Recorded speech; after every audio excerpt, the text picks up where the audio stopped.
আমি গতকালকে বাংলাদেশ থেকে শিলং আসছি এবং রাত্রি যাপন শিলংয়ে করলাম এবং সকালবেলা ঘুম থেকে উঠে আমি ব্রেকফাস্ট করে আমি চেরাপুঞ্জির উদ্দেশ্যে রওনা হয়ে গেলাম। আমি প্রথমেই শুটিং ব্রিজে দাঁড়িয়েছিলাম এবং খুবই অসাধারণ অনুভূতি ছিল। কিছুক্ষণ পর পরেই মেঘ একদম আমার মাথার উপর দিয়ে আমার হাতে আসছে, আবার কিছুক্ষণ পর পর 5 মিনিট 7 মিনিটের তফাতে আবার রোদ উঠতেছে। মানে 5 মিনিট দূরত্ব গাড়িতে আসছি। এখানে আসার পরেও দেখুন এই জায়গাটা, আমি যে জায়গাটা বসে আছি সেই জায়গাটা কিন্তু রোদ রয়েছে, প্রচণ্ড রোদ, গরম লাগতেছে।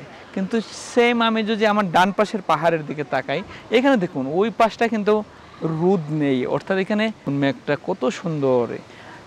এই অনুভূতিটা পেতে হলে অবশ্যই আপনাকে চেরাপুঞ্জি করতে হবে।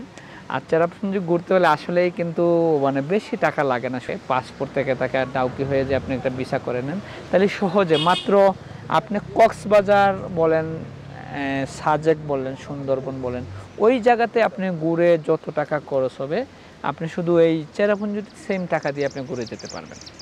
শুধু আপনার একটি ইচ্ছে শক্তি থাকতে হবে আপনি মেঘালয় ঘোরার মতো। আর এই ট্যুরটা আমার 3 দিনের।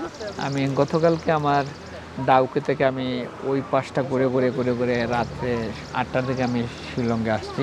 দিনটা হচ্ছে আমার দ্বিতীয় দিন ভ্রমণের। আজকের দিনটা আমি চেরাপুঞ্জি চলে আসছি এবং চেরাপুঞ্জি সারাদিন ঘোরাফেরা করে আমি সন্ধ্যার দিকে আবারও ফিরে যাব শিলংয়ে।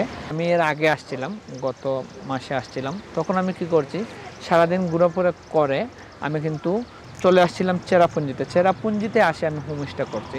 এইটার সুবিধা কি, ধরেন আপনি এই এলাকাটা ঘোরাফেরা করে আবার আপনি শিলং যেতে হচ্ছে। আপনি যদি চেরাপুঞ্জিতে থেকে যান, আবার এই 3 ঘন্টা জার্নি করে আপনাকে আবার চেরাপুঞ্জি আসতে হবে না।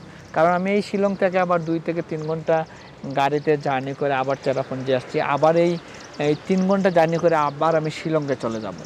তো যদি আমি চেরাপুঞ্জিতে থেকে যাই প্রথম দিক নিয়ে, তখন কি হয়, এই আমার 3 ঘন্টা 6 ঘন্টা সময়টা আমার নষ্ট হয় না। আমি সকালে ঘুম থেকে উঠেই ব্রেকফাস্ট করে আমি বের হয়ে যেতে পারি আমি ঘুরতে।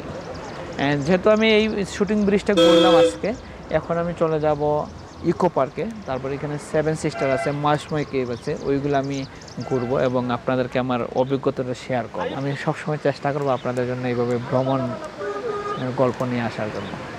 তো আবারও ধন্যবাদ সবাইকে।